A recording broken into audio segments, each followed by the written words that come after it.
the seemingly innocent.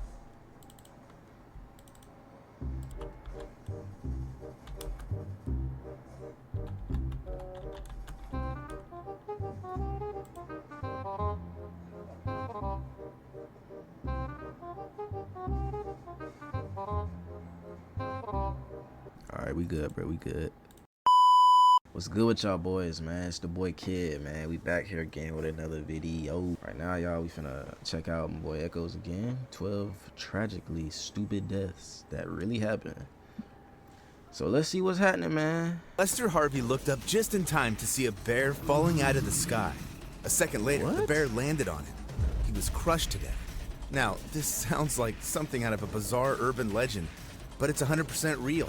In 2024, in Lunenburg County, Virginia, a group of hunters had chased a bear up a tree. One of them fired a shot, and the bear fell right onto Lester Harvey. He was rushed to the hospital, but didn't make it. Like hundreds of hunters before him, Harvey believed he knew where the real danger was, in the thick brush, from a misfired rifle, or even a swarm of angry insects. But he never expected danger to fall out of the sky, especially in the form of a bear. Dropping from a tree right onto his head. Hell, bro. And believe it or not, that's not even the weirdest fatal freak accident in this video. So fair warning, viewer discretion is advised. Y'all heard him. June 2016, Virginia Beach, USA. Lottie Michelle Belk was celebrating her birthday and wedding anniversary at the beach. Sun, sand, and cocktails. It was supposed to be the perfect ending to a perfect day, until around 5 p.m. when the wind suddenly picked up. One strong gust ripped a large beach umbrella right out of the sand. The umbrella flew straight at her. One of the metal spokes struck her in the chest with brutal force. Lottie stumbled back and collapsed. A lifeguard rushed in to give first aid, but by the time the paramedics arrived, her heart had already stopped. The official cause of death, a penetrating chest injury from the umbrella impact. So yeah, if it's crazy windy outside, maybe skip open spaces. Bro, you know how many people go to the beach a year, nigga, and it's summertime right now? And you know how many people don't even think of that being a possibility of them not coming back home? You know what I'm saying? That's almost like a gamble, bro. Like a lottery ticket, for real. You know what I'm saying? The chance of you getting your winning number is probably not even 1%. And some shit like that happening to you out of the 2,000 people on the beach, the odds is probably not even 1%. And that's just tough, bro. That's a tough situation, bro. What really gets me is how sudden it was, how danger can come out of nowhere, and how even a place like the beach, where kids laugh and the air smells of salt and sunscreen, can suddenly turn into the scene of a real tragedy. March 2019, Goshen, Mississippi, USA. Margaret Maurer was walking back to her car along the highway.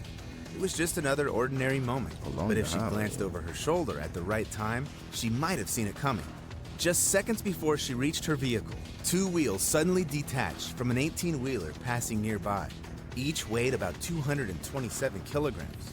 They rolled nearly 260 meters down the road, gaining speed. One of them slammed into Margaret with such force, she died instantly.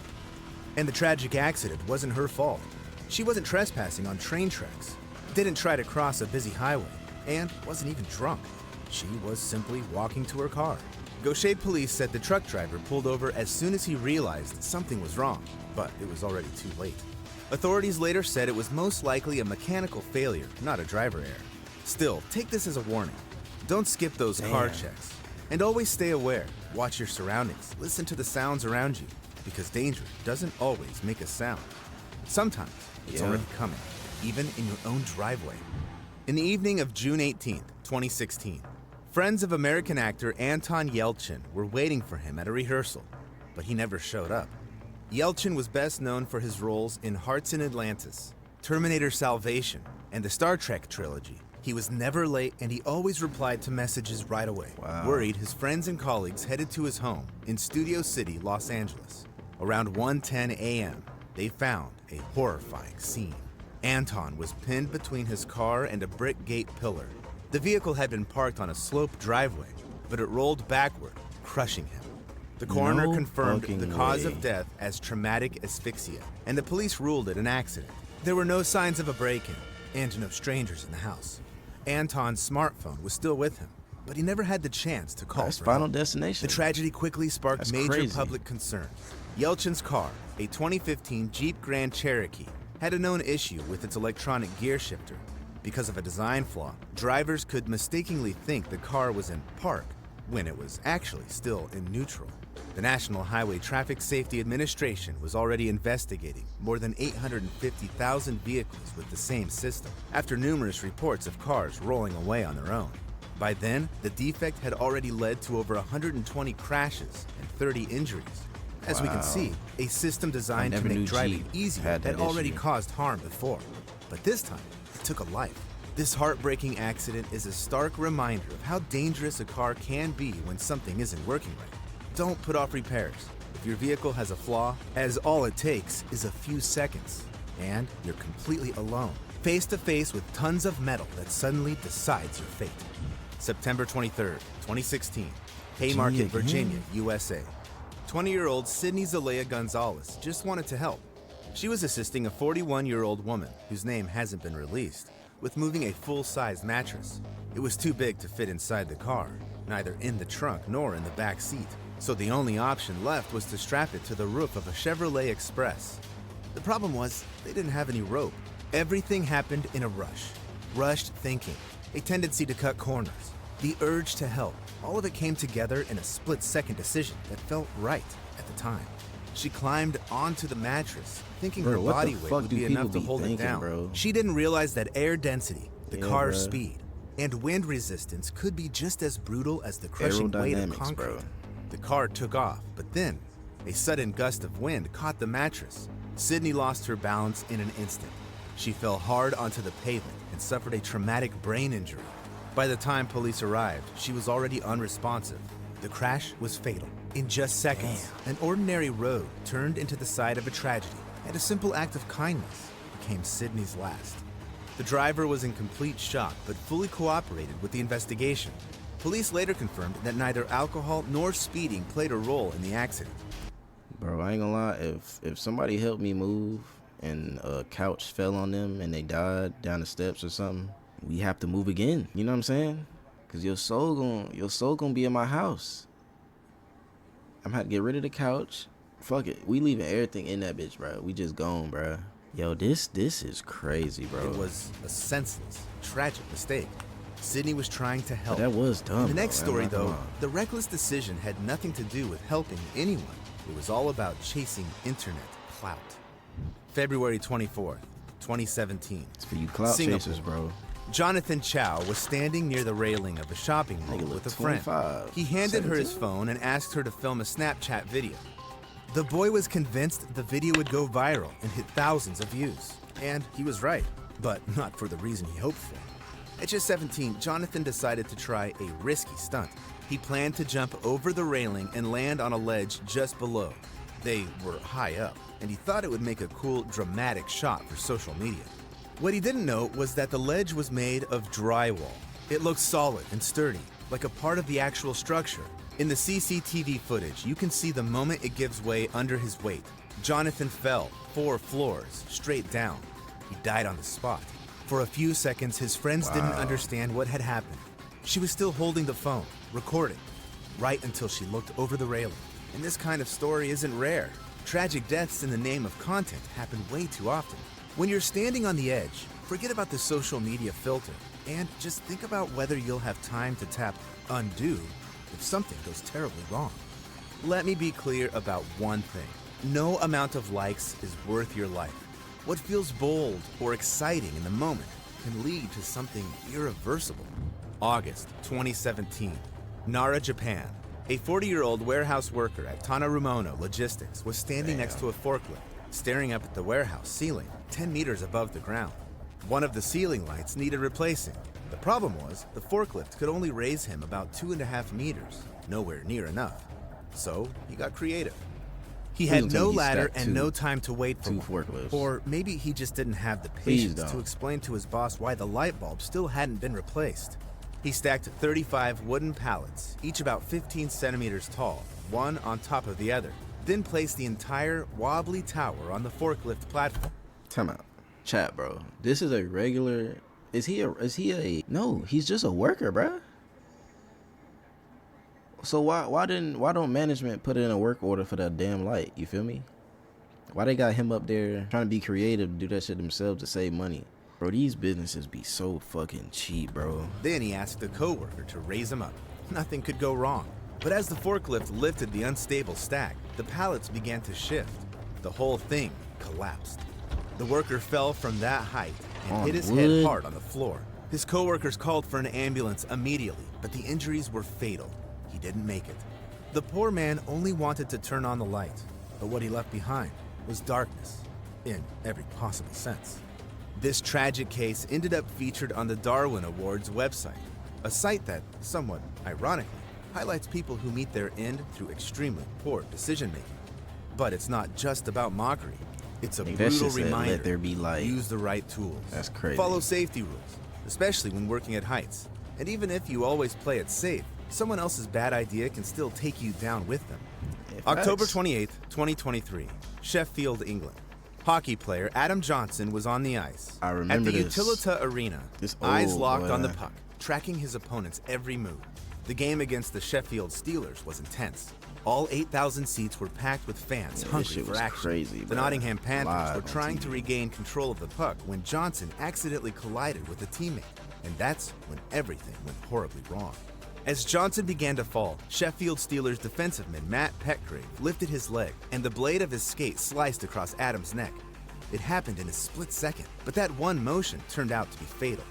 The hit struck right on the carotid artery, that exact spot where a tie rests against the neck. Blood began pooling on the ice almost instantly.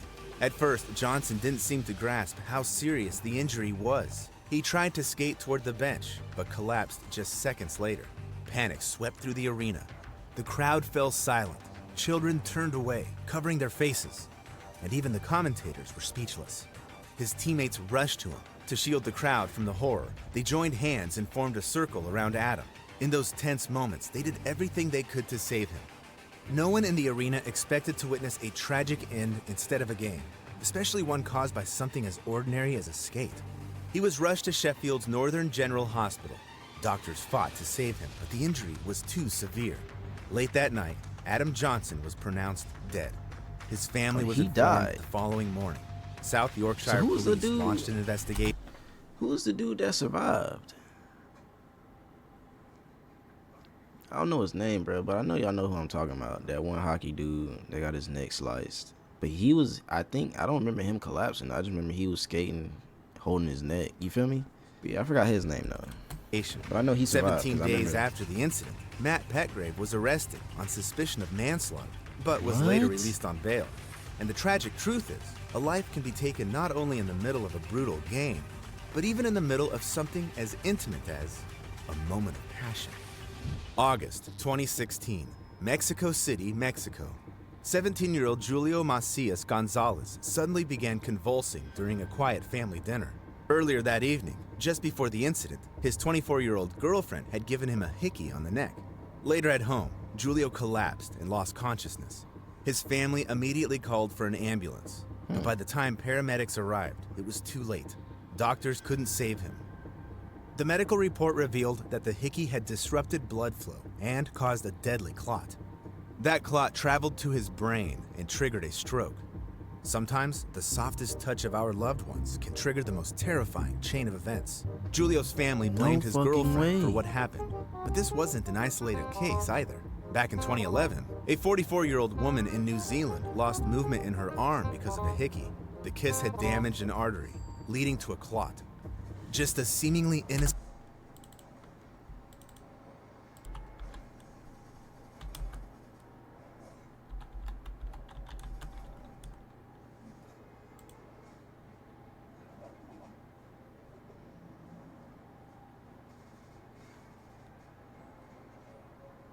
All right, we good, bro. We good. romantic gesture, and part of her body ended up paralyzed. But not all the tragedies in this video were accidents. Some are just the result of really bad decisions. December 2015, Germany. The sound of an explosion shattered the quiet of Christmas morning in the small German town of Shoppingen. A 29-year-old man and two of his buddies jumped into a car and sped off. Their plan was simple, quick and easy cash. So they tried to rob a condom vending machine. Yeah, you heard that right. Not a bank, What? not a jewelry store, but a metal box full of rubbers and just a few euros inside. They rigged the machine with explosives and backed off, thinking they were at a safe distance. They were wrong. Metal The shard. blast was so powerful, it blew the machine to pieces. One chunk of metal launched through the air and slammed straight into one of the men's heads. His friends panicked. They rushed him to the hospital, unconscious. To cover their tracks, they claimed he had fallen down the stairs, but doctors weren't buying it. The injuries didn't match the tale. They fought to save his life, but the trauma was just too severe. He didn't make it. Let this be a reminder. Theft and destruction don't just break the law. They can cost you everything. Bro, can't you be charged with murder? I think you can, bro. If you doing a crime with your friend dies, but you live and the other person y'all, I guess, attacking lives. I think you can be charged with murder still, though. I've seen that before on the first 48, bro. I binge watched that shit, bro. I didn't watch everything on it though, but I believe you could be charged. Especially if you're using explosives on a metal box. November 16th, 2015, Pula, Croatia. Bojan Besic was serving an 8-month sentence in Pula prison for threatening his ex-girlfriend and illegally using personal information. Before that, he'd already spent 5 years in Croatian prisons for other offenses. He was a tough inmate, not aggressive, but impulsive. That boy will. That day, Besic was sent to solitary confinement after yet another incident, but the guards didn't search him properly. He still had a lighter. At around 3:34 p.m., he set fire to the cell walls, which were covered in foam and synthetic leather. It was his attempt to scare the prison staff. Besic expected the guards to react quickly. He stared directly into the surveillance camera, waiting. But no one was watching the monitors. The fire spread quickly. Thick smoke filled the cell, and that's what eventually killed him. He suffocated. By 4:05 p.m., the fire was out. But by then, it was too late to save Besic. The security footage kept rolling for a few more minutes, capturing the smoke-filled cell. And when it finally cleared, there was nothing left but blurry shadows and complete silence. His family later sued the state, accusing the prison of negligence and demanding compensation. Takeaway: in a crisis, don't count on others to act quickly. It's better not to push things to the edge in the first place. I don't like that one, y'all. And finally, I've saved the most unexpected and Get your son in line, bro. Absurd death Simple. for last. February 2021, Lotner, Telangana, India. A local farmer was holding his rooster, getting it ready for an illegal cockfight. He was tying a rope around the bird's leg, strapping on a small but deadly sharp knife. In these fights, it's not just about money. Your rooster's reputation is on the line too. The fiercer your bird, the more respect you earn. Suddenly, the rooster panicked. Sensing danger, it started flapping and struggling hard. The man tightened his grip, but the bird kept thrashing wildly. In the chaos, the knife tied to its leg stabbed the man right in the groin. He lost a lot of blood and died on the way to the hospital. Police later launched a search for 15 others involved in organizing the fight. They were charged with involuntary manslaughter, illegal gambling, and violating India's ban on cockfighting, a law that's been in place since 1960. But in rural parts of Telangana, these brutal contests are still surprisingly common, especially during the Sankranti festival, a Hindu harvest celebration. And this wasn't a one-off. Just a year earlier, in the neighboring state of Andhra Pradesh, another man was fatally stabbed in the neck by his own rooster during a similar event. The rooster had no idea it had been turned into a weapon, but the man did. And still, he was the one who strapped the blade to its leg. And yet, in this story, justice found its way. The predator became the prey. Here's the takeaway. Taking part in cruel, illegal games isn't just unethical. It can backfire in the worst possible way. What's the strangest death you've ever heard of? Drop it in the comments. And don't forget to subscribe. Damn, bro. That shit crazy, y'all. Anyways, man, let's keep going.